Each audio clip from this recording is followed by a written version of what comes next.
నమస్తే.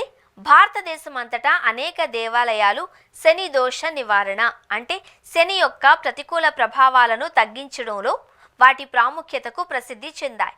భక్తులు ఈ దేవాలయాలను సందర్శించి ప్రత్యేక ఆచారాలు ఆచరిస్తారు, ప్రార్థనలు చేస్తారు. శని ప్రభావానికి సంబంధించిన పూజలు నిర్వహించి దోషాన్ని తగ్గించడానికి ప్రయత్నిస్తారు. వాటిలో 5 దేవాలయాల గురించి ఈ రోజు మనం తెలుసుకుందాం. శని సింగనాపూర్, మహారాష్ట్ర. ఈ ఆలయం బహిరంగ ప్రదేశంలో శని దేవుడిని నల్లరాయిగా పూజిస్తారు.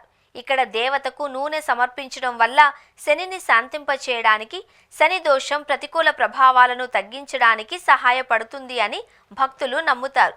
తిరునల్లార్ ధర్భరణ్యేశ్వరర్ ఆలయం, తమిళనాడు. కుంభకోణం సమీపంలో ఉన్న ఈ ఆలయం శివుడికి అంకితం చేయబడింది. అంతేకాకుండా ఇది శనిదేవుడిని పూజించడానికి కూడా ఒక ముఖ్యమైన ప్రదేశం.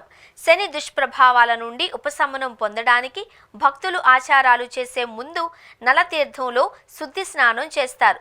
కోకిలవన్ ధామ్, ఉత్తరప్రదేశ్. ఈ ఆలయం శ్రీకృష్ణుడు శనిదేవుడికి దర్శనమిచ్చిన ప్రదేశంగా నమ్ముతారు. ముఖ్యంగా సాడే సమయంలో శని ఆశీస్సులు కోరుకునే వారికి ఇది ఒక ప్రసిద్ధ గమ్యస్థానం. ఇక్కడ పూజలు చేస్తే శని దోషం తగ్గుతుంది. మందపల్లి, ఆంధ్రప్రదేశ్. రాక్షసులను చంపినందుకు ప్రాయశ్చిత్తం చేసుకోవడానికి శనిదేవుడు శివలింగాన్ని ప్రతిష్ఠించినట్లు ఈ ఆలయంలో కథ ఉంది. శనిగ్రహ ప్రతికూల ప్రభావాల నుండి ఉపశమనం పొందడానికి ప్రత్యేక పూజలు చేయడానికి భక్తులు ఇక్కడికి వస్తారు. బన్నంజే శ్రీ శని క్షేత్రం, కర్ణాటక. ఉడిపిలోని ఈ ఆలయంలో 23 అడుగుల పెద్ద శని విగ్రహం ఉంది.